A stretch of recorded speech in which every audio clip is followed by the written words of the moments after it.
Hi friends, welcome back to my channel. இன்னைக்கு நம்ம என்ன ரெசிபி பார்க்க போறோம்னா ஒரு சிம்பிளான கேக் ரெசிபி தான் பார்க்க போறோம்.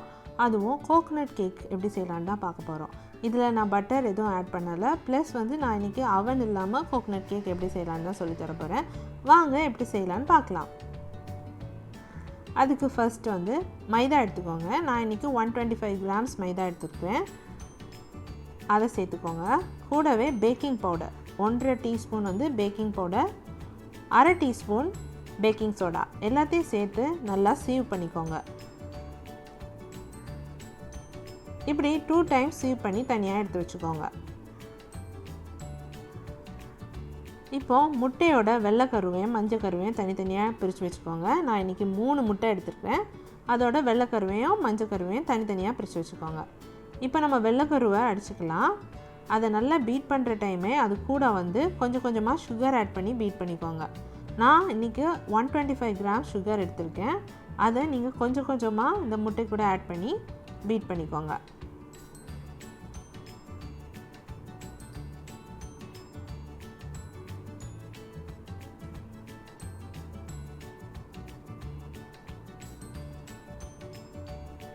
இப்போ இதை தனியாக எடுத்து வச்சுக்கோங்க. நெக்ஸ்ட் யோக்கை பீட் பண்ணிக்கலாம். அதே மாதிரி நல்லா பீட் பண்ணிக்கோங்க. கொஞ்சம் க்ரீமியாக கலரில் வரும், அது வரை பீட் பண்ணிக்கோங்க.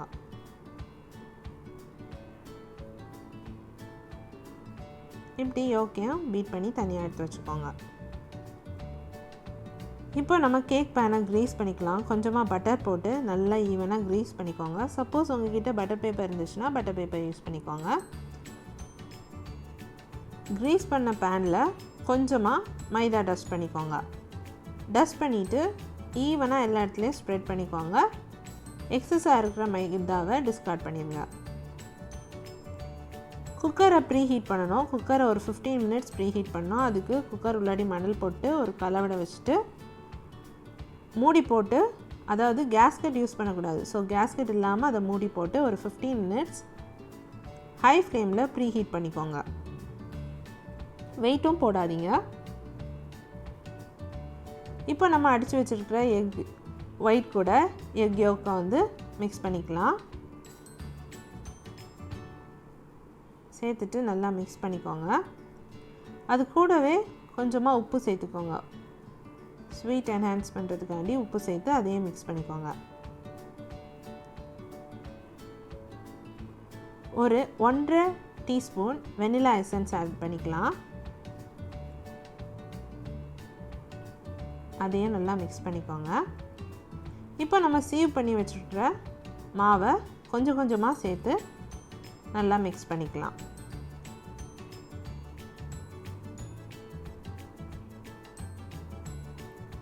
லம்ப்ஸ் எதுவும் ஃபார்ம் ஆகக்கூடாது, ஸோ கொஞ்சம் கொஞ்சமாக சேர்த்து மிக்ஸ் பண்ணிக்கோங்க. ஒரேடியாக மாவை போட்டு மிக்ஸ் பண்ணால் நிறைய லம்ப்ஸ் ஃபார்ம் ஆகும். இப்படி கொஞ்சம் கொஞ்சமாக மிக்ஸ் பண்ணிக்கோங்க.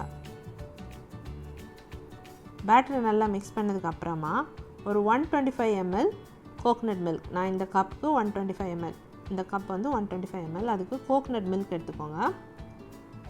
திக் மில்க் எடுத்துக்கோங்க. ஃபஸ்ட் பால்னு சொல்லுவாங்கள்ல, அந்த திக் மில்க் எடுத்துக்கோங்க. எடுத்து அதை கூட சேர்த்து நல்லா மிக்ஸ் பண்ணிக்கோங்க. இப்போ நம்ம கேக் பேட்டர் ரெடி ஆயிடுச்சு.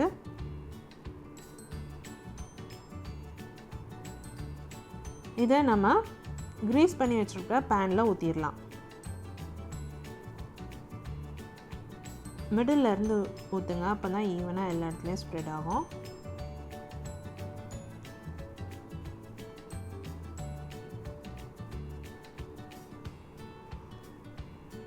லைட்டாக டேப் பண்ணிக்கோங்க பேனை, ஏன்னா ஏர் பபிள்ஸ் எதுவும் இருக்கக்கூடாது, ஸோ லைட்டாக டேப் பண்ணிக்கோங்க.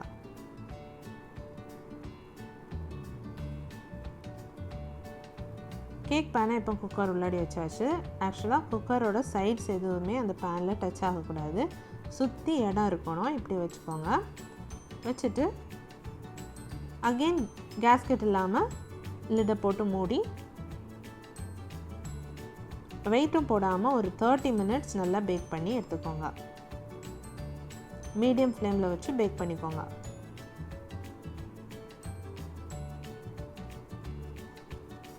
நம்மளோட கேக் நல்லா பேக் ஆயிடுச்சு.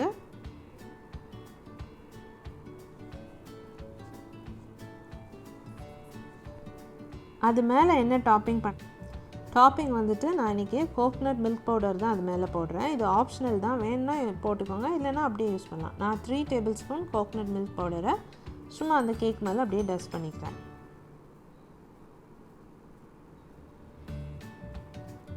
இப்போ கேக் ஃபுல்லாக அதை டஸ்ட் பண்ணிவிட்டேன். அது மேலே வந்து நம்ம ஹனி வந்து போர் பண்ண போகிறோம். இதுவுமே ஆப்ஷனல் தான், சும்மா மேலே ஜிக்ஸாகாக ஹனியை வந்து ஊற்றிக்கோங்க. நம்மளோட டேஸ்டியான கோகனட் கேக் ரெடி ஆயிடுச்சு. இது இப்போ கட் பண்ணி பார்த்தீங்கன்னா அவ்வளவு ஸ்பாஞ்சியாக இருக்கும்.